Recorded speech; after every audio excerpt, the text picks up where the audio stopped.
she's a lawyer, but she's a good lawyer. We make fun of lawyers, but believe me, if you were going to be going to court, you'd certainly want to have Constance on your side. And basically, I'd never heard of Constance Cumby. I'd been studying what was going on probably for close to 20 years. And I always knew I was missing something. I knew there was a force out there somewhere that was so vague. There had to be some sort of logic to what was going on in the world, but nothing really made sense. Until I came across a book that was called The Hidden Dangers of the Rainbow, and it was written in the early 1980s, and I read it, and it began to bring me into an understanding of that there really are spiritual forces which are energizing everything that's going on. So without further ado, Constance Cumby.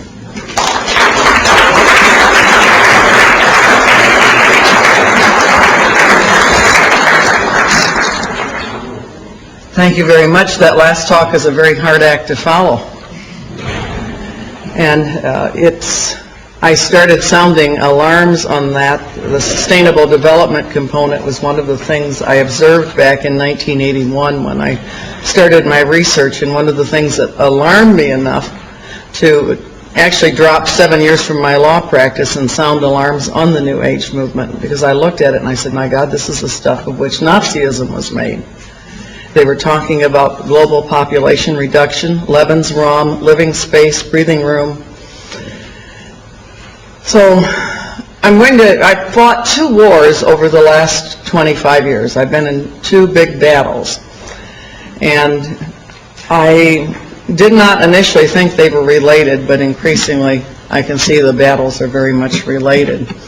And the first war was the misfortune to be the first major evangelical critic of the New Age movement. And I stumbled onto it accidentally in 1981. And this is how it happened. My husband lost both legs above the knee in 1979, October 15th, 1979 to be precise. And I was happily practicing law and thinking I was safe for life. And that was a major disruptive factor. I went into literal shock. For the first time in my life, I could solve higher mathematical equations. First and the last time in my life.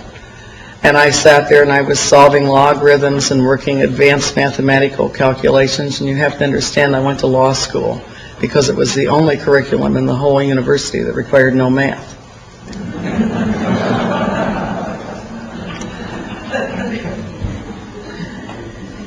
And I seriously thought I was going to have to go back to school and retrain to be a doctor. In fact, I bought numerous books on it. And then I went back to normal, 2 + 2 = 3, or is it 5? I'm not sure which. And there was a Methodist bookstore across the street from my downtown Detroit law office, Cokesbury Books. I went in there almost daily just to find things to help me make it from one day to another, because it was a very, very tough period in my life even after I came back to normal on the mathematics versus the words. And I read things that I thought would get me through a very difficult point of my life. And when I was through with the good books in the store, and they had lots of good books by lots of good authors, I found another line of books. And the books were by Baptists, Catholics, Episcopalians, Presbyterians, Mennonites. And the books were saying things like, we need a new world order. We need to make this paradigm shift. Up until I discovered the New Age movement, I thought paradigm was 20 cents.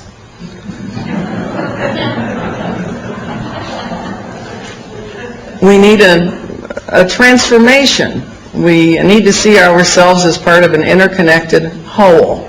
God's ways aren't our ways. Perhaps He intended for us to call Him Shiva. And I started thinking I was looking at some very serious religious apostasy combined with some political elements. I worked for the Michigan legislature, the House of Representatives, before I even became an attorney. And I knew my way around political circles, and I knew political action campaigns when I solved them. And this looked like a combination of religion and politics.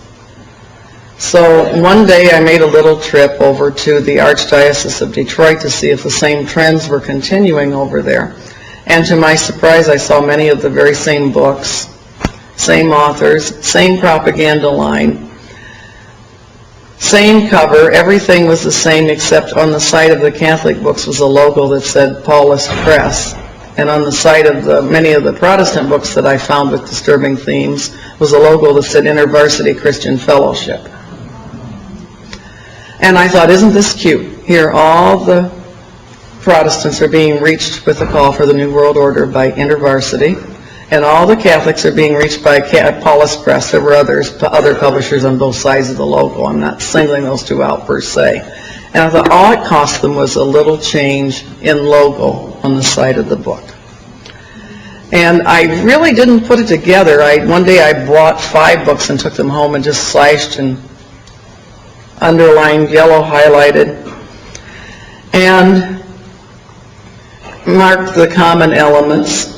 One of the books was Towards a Human World Order by Gerald and Patricia Meshi, and yes, they were talking about sustainable development. Another book I bought was Rich Christians in an Age of Hunger by Ron Sider. And a book, When Gods Change, Hope for Humanity, by a professor at the Union Graduate School of Theology. I believe his name was John McCoy. Bought a little book on process theology. And the books all sounded far more like each other than they did the respective teachings of their respective denominations. And I wondered, where were they getting this? I thought for the very first time in my life that maybe I should write a book. And I was going to call it, my original thought was, call it Come Out of Her, My People, the Growing Apostasy of American Religious Life. I had no idea I was looking at something far, far bigger. And I had a very prophetic thought that came to me. I never thought of myself as a prophet, but this day I had a thought that was distinctly prophetic. I never thought, would anybody publish your book? Would anybody read your book? The only thought that came to me was, boy, will you ever catch it if you do. Well, I wrote the book. It ended up being called The Hidden Dangers of the Rainbow, and I've been catching it ever since. And what happened to me along the course of that work was very interesting. The opposition came from where I least expected it. The support often came from where I least expected it.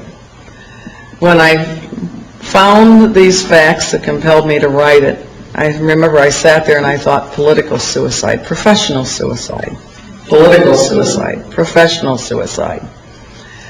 And I finally just started brightening the corner where I was. I started with educating the people in close circles to me, the ones I came in contact every day. And every person in our office could tell you about this and have an intelligent discussion. Everybody that waited on me on a routine basis where I ate lunch in downtown Detroit could tell you about it.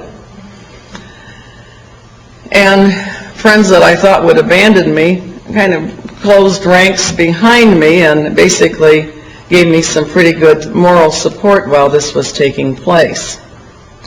I remember I showed the materials to my pastor, who went on to become the head of Moody Bible Institute. And I thought he would take the ball and run with it. I hoped he would take the ball and run with it. Basically, he kind of looked at me like I was crazy. And at that point, I thought, my clients pay me for advice. They'll listen.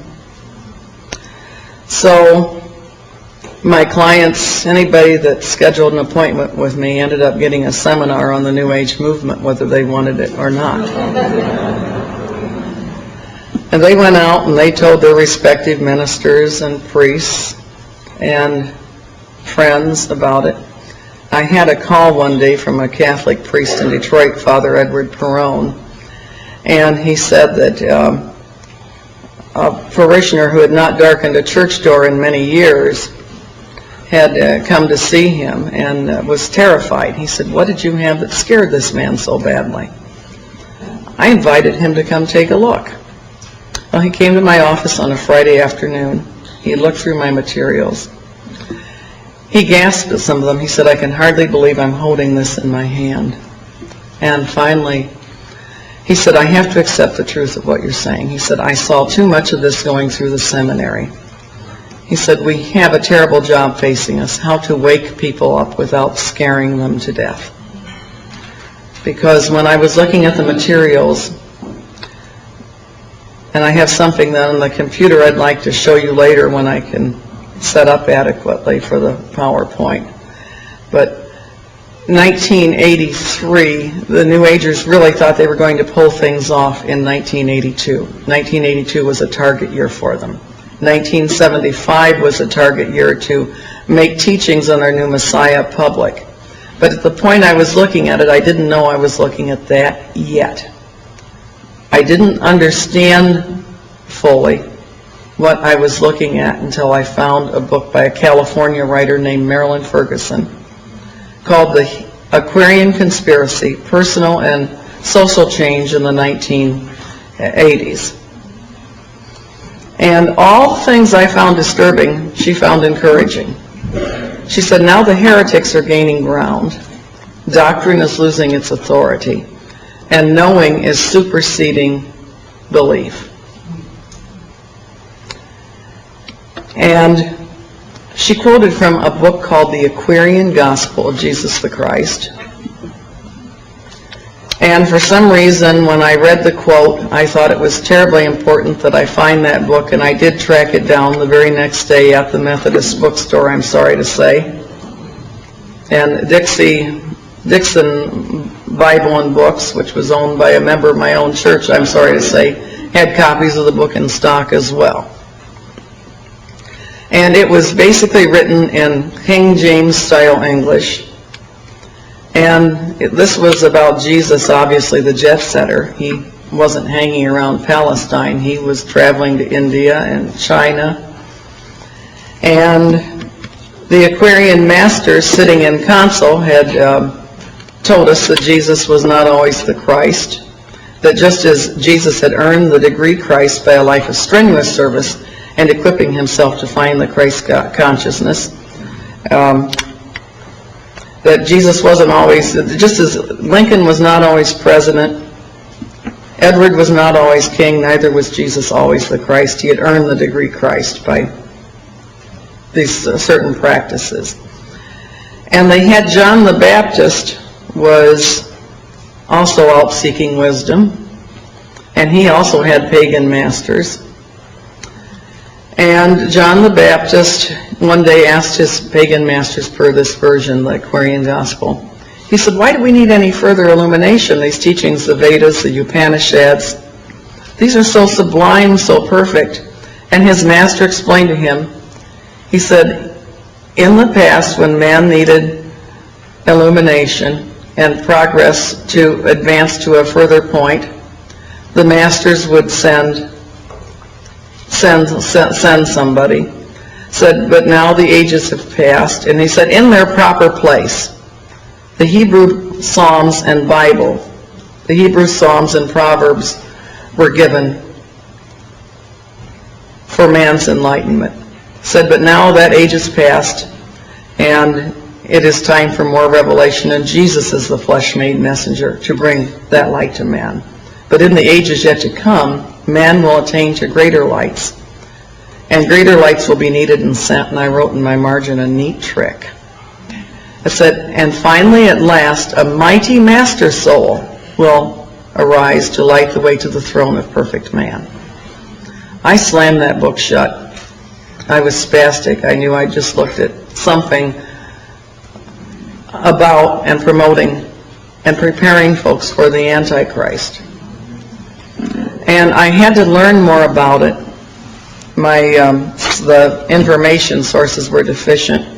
Marilyn Ferguson said that folks that were involved in this communicated with code words and signals, that they were made kindred by their inner earthquakes. And that's very important that you remember that, because that's the glue that binds them together. It's not money, it's an ideology, but it's basically mass hypnosis. Folks, by one method of mind control, one method of spiritual deviation, one method of going out of their minds, make this, quote, paradigm shift, and this is what the, quote, Christian books were also talking about. I've since collected some. One was SPCK, Society for the Propagation of Christian Knowledge. It was from England, and they actually told us we should pay heed to Benjamin Krem and Alice Bailey and Helena Petrovna Blavatsky. I decided that if they communicated that way, that maybe I could tap into that. And I didn't know what their signals were. But she said they use code words, and I was having a pretty good notion of what their vocabulary was. Things were done holistically. We lived on spaceship Earth on a crowded planet, all the emphasis on crowding, in a global village. We needed to make this new paradigm shift. We were entering this new era, so on and so forth. And so I carried 2 books with me day and night for 2 weeks, hoping I could find somebody that would pick up on it.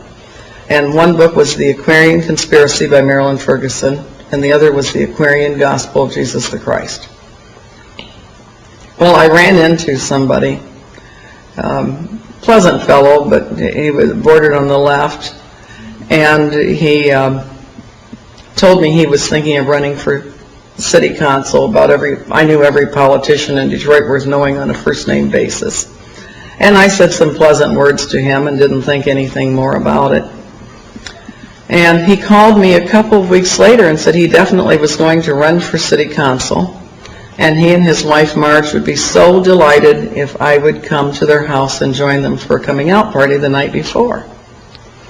Well, it was Sunday night, and to tell the truth, after I found this material, I was not interested in anybody's political campaign. In fact, I wanted to go to the nearest church and curl up under the nearest altar so I wouldn't get into any more trouble before things came down. And as I thought, if this is going on, things are very close indeed. And so I was on my way to church to curl up under that altar Sunday night, and all at once I thought, maybe you'd better go to that party. Somebody's likely to be there who can tell you more about it. If they're not at that party, it's not big enough to worry about. He was a nice guy, but he tended to attract the eccentrics. So I headed over for the party, and he introduced his campaign manager, and I had had one strange conversation with this woman a year earlier, when Barry was coming out of the hospital after 6 months in the hospital and rehab. And Phyllis Warren, that woman, came into the Penobscot building, downtown Detroit, where I had my offices, and she was in the Colonnade cafeteria, and I was down there with the law clerk eating lunch. And she walked over to the table and she said, "Hi, Connie, how are you?" And I said, "Terrible." And she said, "What's wrong?" And I told her about Barry's accident, and she said, "Why, Connie, I can come over to the house and heal him for you." I said, "You can?" I said, "Phyllis, he lost both legs above the knees." She said, "It doesn't matter, I can come heal him for you." I said, "Tell me, Phyllis, how do you plan to accomplish that?" She said, "I've been studying healing." I said, "Well, I'm sure that if you think you can come heal him, you must have been. But I still don't understand, how would you accomplish that?" She said, "With cosmic energies I received from the universe." Well, I looked at Glenn Page. He looked at me. He was the young man. He's now been a highly respected member of the prosecutor's staff for many years. And we excused ourselves. Miraculously, we didn't break out laughing. And we got upstairs, and we both burst out laughing. And I laughed so hard I almost hyperventilated. I said, if she comes over and puts those legs back on him, she will make a believer out of me. And I didn't think one more thing about it until she's introduced as the campaign manager. And I thought, boy, this is good. She's going to come finance this campaign with cosmic money she receives from the universe. Still didn't think anything more about it. And Phyllis got up and gave a talk, and she said, when you see Al, you are to visualize him on the councilman's chair. And through this act of visualization, you will gain the cooperation of the higher powers of the universe, who will work to bring his vision into manifestation. She said, I have been a student of the mind sciences for the last 20 years. Well, I had been acquainted with her for 14 of those 20 years. And I thought, I wonder if Phyllis is part of this. Mind science, visualization, those were things that Marilyn Ferguson discussed in the Aquarian Conspiracy. So, when the party broke up, I went over to Phyllis and I said, Phyllis, I said, I heard you mention the mind sciences. She said, yes. I said, you know, years ago I read a book called Psycho-Cybernetics by Matthew Maltz. And I've been so interested in the mind sciences since then. Maybe you would like to go to dinner with me and you can tell me more about it. And she said, yes. Now you have to watch us lawyers. We're really tricky. You can get a lot of information for the price of a meal. I had a gold mine that night. I took her to dinner. She was very careful about ordering the Red Zinger teas and the vegetarian entrees. And I said, now tell me about the mind sciences. I'm fascinated. She said, it's part of the New Age movement. I don't know if you've heard of it or not. I said, no, at least not by that name. Is it possibly known by another name? Any other name? She said, yes, it's called sometimes called the holistic movement, the networking movement, the new consciousness movement. She said there are other names. Those are some of the most important. And, she didn't mention Age of Aquarius. And at that point, I held up the Aquarian Gospel and I said, Phyllis, is this by any chance part of it? She said, why, yes, it certainly is. Now, so help me, I did not know they had a slogan that when the pupil is ready, the master will appear.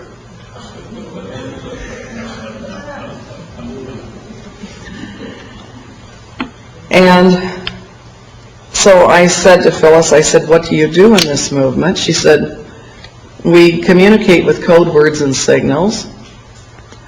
And I said, Phyllis, I've been studying on my own for a little while, the best I could without a good teacher like you. Remember, I didn't know that slogan then. And I said, I think I may know some of the words. Can you help me? And she said, yes. And I said, holistic. She almost fell off her chair. Spaceship Earth, global village, interdependence, global, so on and so forth. And she told me a few more I should add to my repertoire. And then I said, well, communicating is fine and fun, but what are we communicating about? She said, we believe the mind operates on principles, just as one's body operates on principles. And if you want your mind to work effectively for you, you must know those principles. I said, well, that's logical enough. Tell me, what are some of the principles? And she said, the most important principle of all is karma. And I had noticed this strong thread of mysticism running through it, both Eastern and Western. And I said, Phyllis, I said, could this possibly have anything to do with Eastern religions? She said, well, yes, Eastern religions are part of it, but we're much larger than the Eastern religions. And I did an inward gulp. I'm talking about 2/3 of the world's population, and we're bigger than that. And anyway, our food's delivered. And I said to Phyllis, I said, Phyllis, I said, I have to tell you, I've read the Aquarian Conspiracy. And when I said that, she frowned very deeply. And she said, Marilyn Ferguson is a friend of mine. We've appeared on many speakers' platforms together. She said, but you have to remember her limitations. She's only a reporter of the brain-mind movement. add that as another name. She said her book didn't really tell it the way it was. And I really thought she was probing, because Marilyn Ferguson said they would probe to see if there was any hint of opposition, because their ideas had been too easily misunderstood in the past. And she had also written that this time they were going to succeed because global communications had encircled the globe beyond any possibility of retreat, with fax machines and computer communication. And anyway, I thought Phyllis was trying to see if I was opposed to it.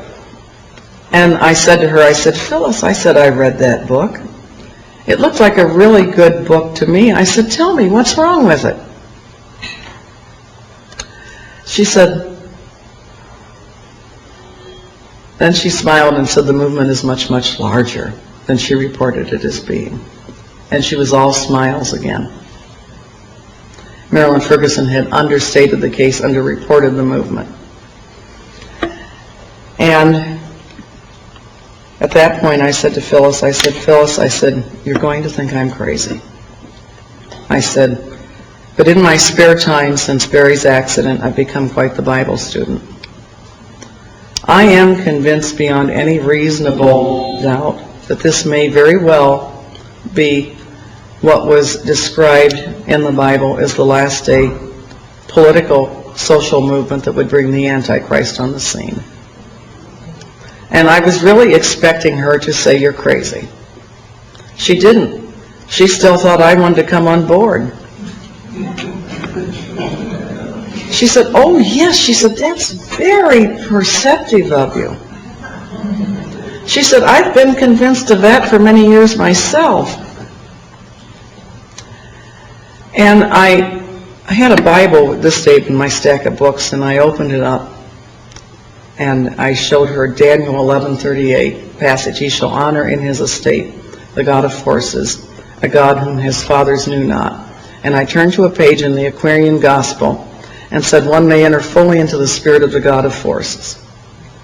And she said, you saw it, you saw it. She said, that's such an important point. Most students of esotericism fail to grasp it immediately.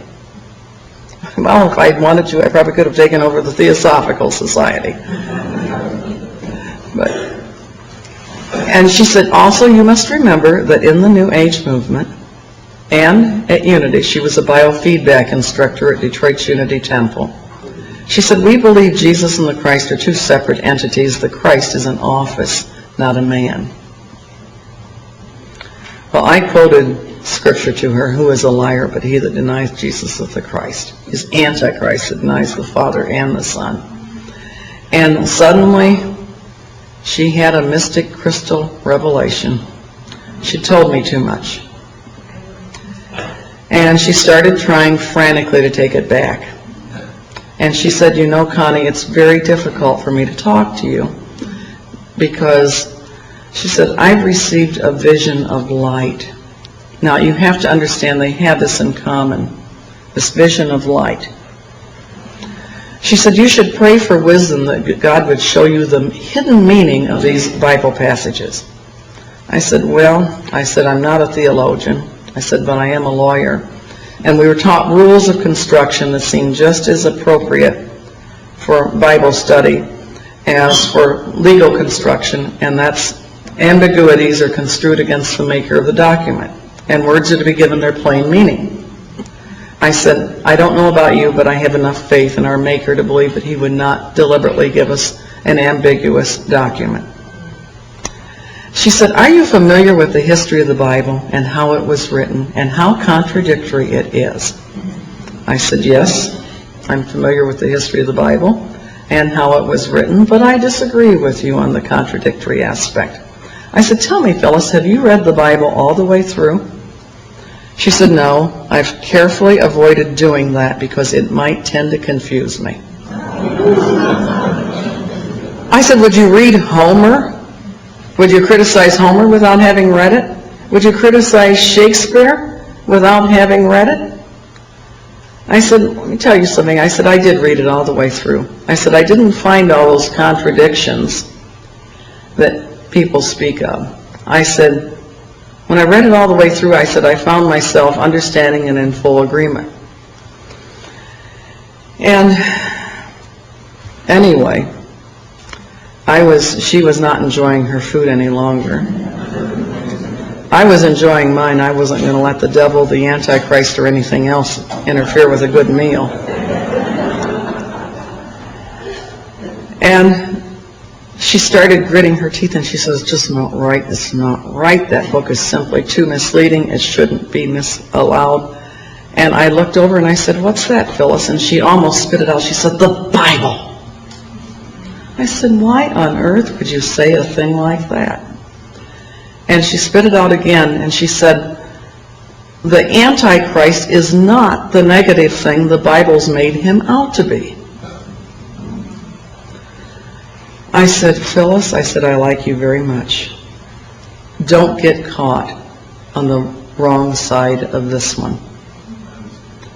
And she said what is a common New Age theme, and it's their theme for the militant march they're now back on, there are no sides. Well, armed with the terminology New Age movement, I knew how to look it up. And I started collecting books, and I found the Bantam New Age series, and one of the first books I picked up was a book, and you might be familiar with this, Entropy, by Jeremy Rifkin.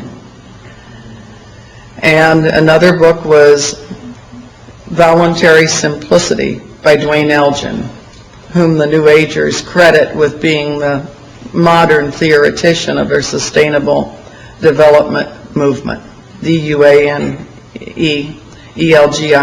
And those were both books I picked up both back in 1981, 1982 on the subject. And when I started perusing the books, and I found a book called New Age Politics by Mark Satin. And he listed 25 representative New Age groups, and they range from Amnesty International through Zero Population Growth. And about everything in between you could think of, including World Goodwill, New York. His amended version of the book has 100 on the list. And as regards World Goodwill, he said they were preparing for the reappearance of the Christ. And Planetary Citizens was working in conjunction with them. And he described this new politics. It was neither left nor right, but center. And it was about doing things in different ways, thinking different ways, new patterns.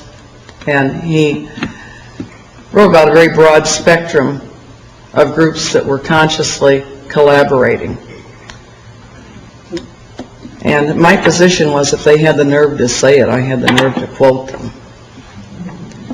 And so I started compiling these, and people got seminars and presentations of the informal type in my office. Professors came over from Wayne State University. I talked to an old professor of mine, and I said, I think this is a modern form of Nazism reborn. And he came over and he looked through the materials, and particularly Friends of the Earth, which was another group I'm sure you're familiar with. And another one was Dave Foreman with his, in fact, Dave Foreman wanted to reduce the Earth's population in some of the seminal writings I had to 75,000 and start over with a new nucleus. And I deprogrammed many New Agers, showing them those materials. And eventually I found a book called Running God's Plan by Foster Bailey. And he said one of the goals of their hierarchy was to have a unified Europe. He said, we tried this before, working through a disciple, using the Rhine River Valley and the inhabitants of that valley as a binding factor. That attempt was unsuccessful, but now another attempt is in full swing, namely the six-nation European Common Market. And you don't need to have been even an A student in history to have known who that disciple was. Adolf Hitler.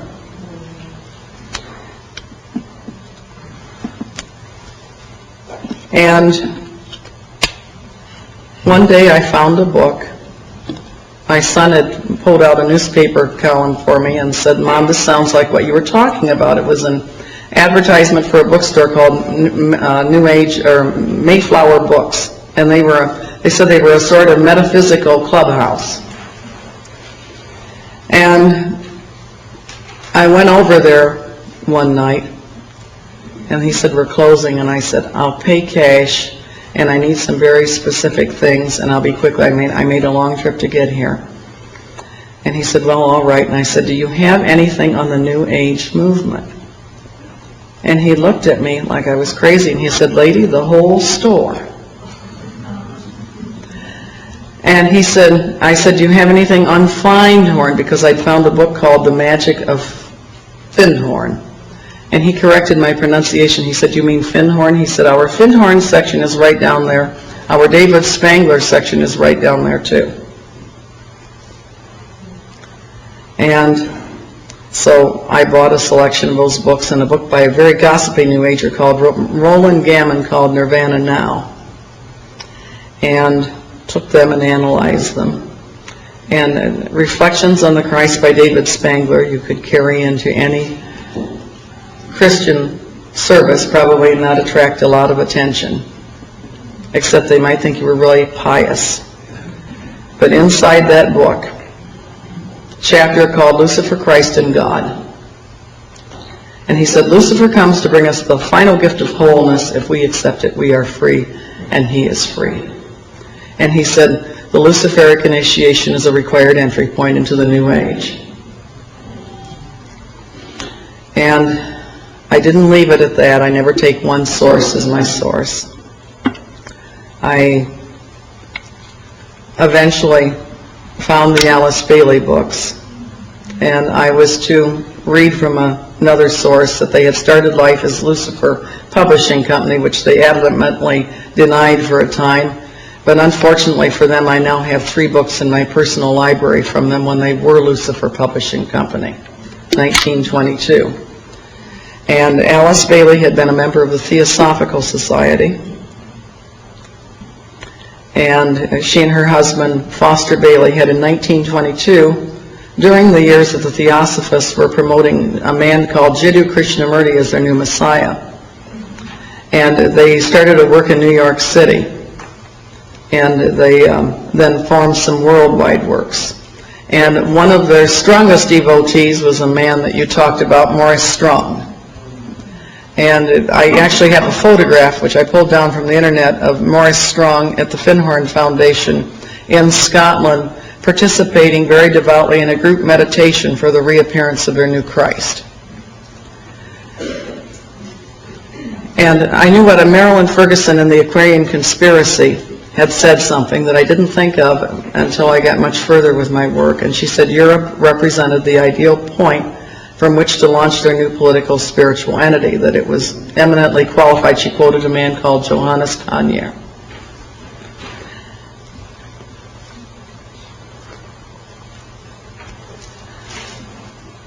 That was my first war. I started speaking against it, making presentations, trying to get the attention of anybody I could, largely unsuccessfully. We formed our own little group in Detroit. The priest that was interested had the idea that he could organize talks. He collaborated with my law partner who thought I was spending too much time on it. He was right. And that instead of seminars for each and every client, we could invite people on Saturday afternoons to have coffee and cookies and meet in the library of their particular school. And so we did. We kind of had our own ecumenical group going.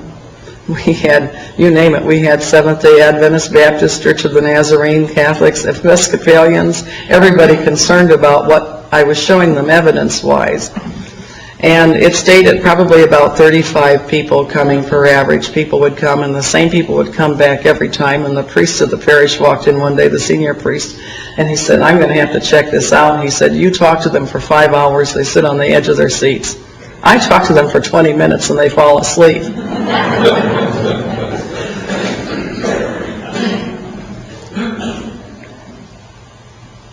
November 4th, 1981, I heard a very interesting man speak in Detroit. And I'll tell you how this came about. One day I went into that Mayflower bookstore, and I spotted a book called The Reappearance of the Christ by Benjamin Creme. And I bought it. Didn't think that much about it at the time. I had so many crazy books with similar themes. And the attorneys that I shared space with in downtown Detroit said, maybe you would like to use our computers to catalog these. I had the first Wang dedicated word processor in the office, but they had a TRS Model 3. And they said, you're welcome to use our computer and get your own software, but you can use our computer, which I did. And the computer I used was Anita Baker's computer, the singer. She was the secretary for our office back in those days. And I was sitting at Anita Baker's computer, and I was trying to synthesize. Back in those days, the databases were very limited. You could use about maybe 50 words to describe something. So I looked through Benjamin Creme's book, and he had a section, How the Plan is Working Out. And he talked about all the political developments that were going on that they were working with. And I had suspected as much, but he was making some claims and making some fairly impressive statements. And I wrote, you have to see this one for yourself to believe it. And I carried that book then with me night and day. Went to court for a client in St. Clair Shores. I stopped at the Big Boy for breakfast and went to court and left court, and I discovered that book was missing. Now, it wasn't the kind of book that you get on the phone, you say, hello, my name is Constance Cumby, I'm an attorney. I left my copy of The Reappearance of the Christ by Benjamin Creme at your restaurant or at your courtroom. I was kind of hoping the janitor would just quietly throw it in the wastebasket and never say another word to anybody.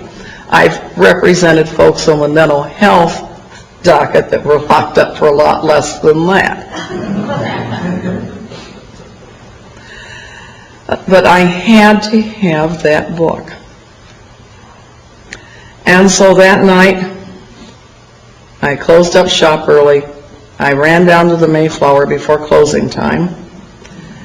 And John Barneswell, the assistant manager who had sold me the first materials, the one I had encountered the first day, I said, do you have The Reappearance of the Christ by Benjamin Creme? He said, nope, Constance, sorry, we're all sold out. They were well familiar with what my work was at that point.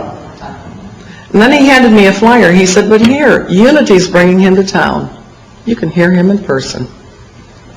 And that flyer, the text of it is reproduced in my first book, The Hidden Dangers of the Rainbow, and a true copy is reproduced in the second book, of Planned Deception. And I just stared at that thing. I said, this guy's no Christ, that's for sure. But if Unity is trying to pass this on, and they were very politically powerful in Detroit, I said, something's happening.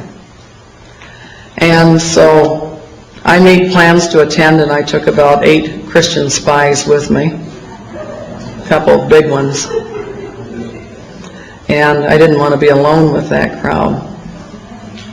And it was an interesting evening, to put it mildly. I walked in, there were about 1,300 people in the hall seated 1,300, every seat was taken, and there were a lot of people standing besides. And I was stunned at the makeup of the hall. There was a former head of the Detroit Council of Churches who I knew from Detroit political circles. The entire Holistic Health Medical Association was sitting there very attentively, and their publicity director was acting as master of ceremonies for the evening, Dan Butts. And saw lots of prominent people in the crowd, and I saw people that had been friends. I saw a former law partner sitting across the room, and my accountant was in the room. I turned to a fellow behind me who was an independent movie producer and I said, Al, I know what I'm doing here tonight. What are you doing here? He said, because, Connie, he said, I'm taking a course in Unity, a course in miracles at Unity. He said, we are required to take a spiritual growth class when we join Unity. And I'm taking a course in miracles, and it's a class requirement that we attend. And I gave him a quick synopsized version of my objections to what was taking place that night, and he thanked me. And then Benjamin Krem walked in, and he did something with his hands. I don't know how to replicate it. It was like a wave. It looked something like that. And simultaneously, about everybody in the room but myself and my spies appeared to go into a very deep, instantaneous trance. And Benjamin Krem got up. He twisted his neck around it was as close to a 360-degree turn of a neck as I've ever seen. Normally, I can stare about anybody down. I did not want to try. His eyes were abnormally bright. I attributed it to the very expensive sodium lighting they had for the video series they were obviously attempting to make.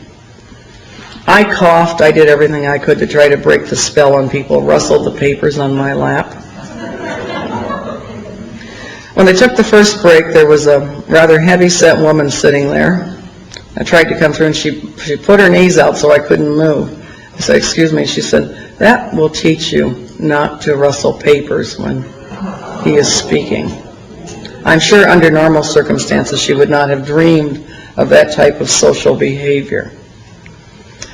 Well, Benjamin Krem had announced that after the break they should regather and they would do a mass recitation of the Great Invocation. This is the prayer by Alice Bailey, "From the point of light within the mind of God, may light stream forth," so on and so forth. It literally is a prayer to the Antichrist to come and take the world for Lucifer.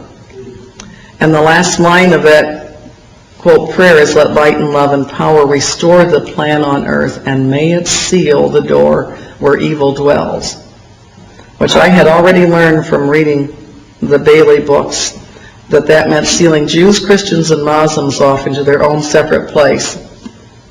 And basically, they were going to be the phoenix that would arise from the ashes to build a new civilization.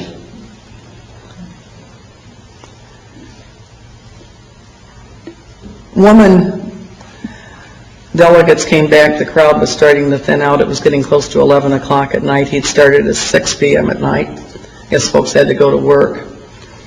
And the woman that came next stood next to me, very prim, little black lady, very neat, very trim.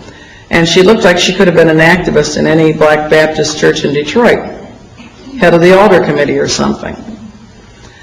And I turned to her as gently as I could, and I said, "I hope it does not offend you, but I will not be reciting the Great Invocation with you. I will say my own prayer." She said, "No, honey, that's all right. We all have our own paths to God." And I said, "The reason I will not say the Great Invocation is the Scripture said very clearly the Antichrist would come and deny that Jesus was the Christ." I said, "Benjamin Krem has denied it fervently all evening on behalf of this Maitreya character."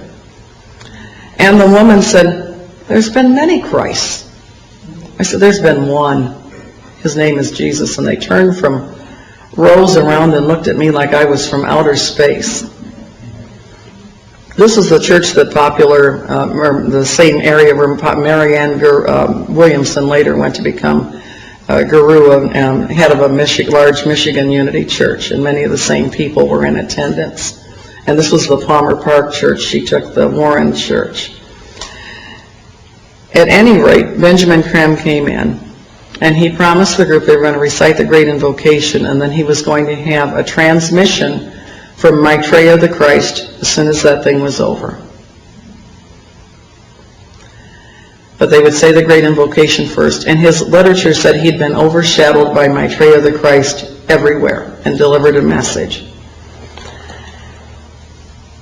They started, "From the point of light within the mind of God, may light stream forth," and I went nice and clear, and all the acoustics in that room were wonderful.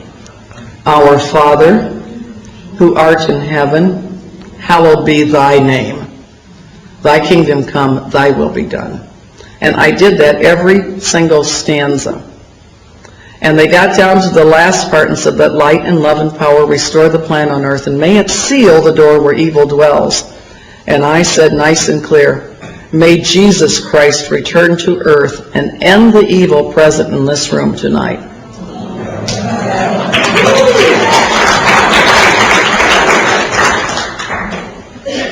Well, the funniest thing happened, or may I say it didn't happen, and this was the spookiest thing of the whole evening. Benjamin Creme waited and waited and waited. It was clear he was not faking it. He was waiting for something to happen that never happened. This thing did not come and overshadow him. He dismissed the crowd and said, "That will be all." We went out, and of course everybody's glaring at me. And Dan Butts, the one who was the master of ceremonies for the evening, glared at me. And another one said something sharp to me in Dan Butts' presence. And I said, if you're new Maitreya the Christ, Betraya the Christ, or whatever his name's supposed to be, where everything he was cracked up to be, one lousy Christian in the room reciting the Lord's Prayer shouldn't have stopped him. And we honestly thought things were going to happen. They were running ads in their magazines. They were publishing books. They really thought they were going to carry it off.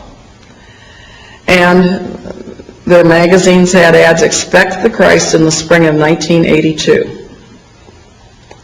And they thought things were going to happen on the day of the syzygy, March the 10th, 1982. And it was weather-wise, it was a disastrous day for the Detroit area. I drove my son to school, and we went through some floods to get there. And he read me an article from the Detroit Free Press by a reporter I had noticed had written many pro-New Age articles. In fact, the day after Benjamin Creme spoke, there were headlines in the Free Press with the same Dan Butts picture, hand in hand through the New Age. And she said, "Zoom, not doom." And she said this syzygy was a great thing. It meant maybe even a new Messiah was on his way. I was so depressed, so discouraged. The weather didn't add to my mood. She said that all these things were taking place this day, that even in Fort Wayne, Indiana, which is my hometown, that a man, John Davis from Wyoming, Michigan, would be giving a talk for the Coptic Fellowship, the 3 stages of the Christ reappearance. And I thought there's just no way to stop this. And I looked at that paper all day, and finally that afternoon, I picked up the phone. I don't know why. I picked up the phone and I called the Detroit Free Press. And I asked if I could please speak to the reporter who wrote the article. It was Ruth Seymour's byline. And they said she was unavailable. I left word, said I'm an attorney in downtown Detroit. I would like to speak to her. I have some material that might be of interest. She called me back approximately 15 minutes later. And I was going to say something very sharp to her, but she sounded so scared I couldn't bring myself to do it. And I said, "You've written several articles about the New Age movement." She said, "Yes, I have." I said, "How would you like to see the flip side of that movement?" She said, "What do you mean?" I said, "I've examined it carefully. It's identical to Nazism." She said, "Why do you say that?" And I quoted the Foster Bailey passage I read here about Europe. And then I said, "They're using 666 and calling it a sacred number." She said, "Oh, creepy." I said, "I lecture on this every other week at St. Genevieve's School in Livonia." I said, "If you like, I would be very happy to make a copy of my lecture notes outline for you. And you can check my references for yourself and see if I've been accurate." She said, "No, if it's all right with you, I would like to come over to your office right now and look at your materials." I said, "Fine." And she came in. She looked like one of the original Flower Children left over from the 60s. And I'm not saying that to put her down. And we started going through them, and she went, wow, wow. She was noticing things I wasn't noticing. And she said, look at this, look at this. And she finally said, why did you decide to call me today? I said, I really don't know. She said, she said, knowing what you know about this, she said, you had to have been only angry at my past work. I said, yes. She said, I'll bet you thought of writing letters to my editors. In fact, I and every other attorney in the office, both Christian and Jewish, were going to write those letters. Several times we'd thought about a writing campaign, a serious writing campaign. She said, I'll bet you thought of writing letters to my editor. And I said, yes, I thought of it. She said, well, it's a good thing you didn't. I wouldn't have listened. And then she persisted some more. She said, what made you decide to call me today? And I finally said, Ruth, I really can't explain it. I said, but I was looking at your article, and all at once I felt it very important that I talk to you immediately. She said, you don't know it, but she said 15 minutes before you called, I went to the ladies' lounge of the Free Press. She said, and I knelt down on my face, Eastern style. I probably called her around 3:15, and it was 3 o'clock that they were going to go do their group, whatever, meditations to invoke the Christ that day. She said, I got down on my face, flat on my face, Eastern style, and I was going to pray to Buddha. She said, all at once I changed my mind. I prayed to Jesus. She said, and I prayed that he would send me revelation. She said, look, now I have revelation. And she left my office a brand new Christian that night. And she then was determined that I should finish that book that I was procrastinating on. And she would collect materials for me. Lots of materials that were channeled to them came to me. Am I running into my deadline, Dr. Stan? Okay. Anyway, let me make a long story short. That was the first war I fought. And I had horrible, ugly opposition from the evangelical community. There was no New Age movement. I had made the whole thing up. For 3 years I stood alone with those folks, virtually alone. And then they came out with their own books and tapes and conferences and first tried to redefine it. The New Agers were not politically networked. They said, yes, they were. They always were. It's not serious. It's not deadly. And I did not know what was going on. And that was the first war we fought to get the word out on the New Age movement. We succeeded. The word did go out on the New Age movement worldwide. And the second battle I fought, I will tell you about in my next talk, and we will have PowerPoint for that. And that was the European Union, Javier Solana, and the two are inextricably related. So stand by. Thank you.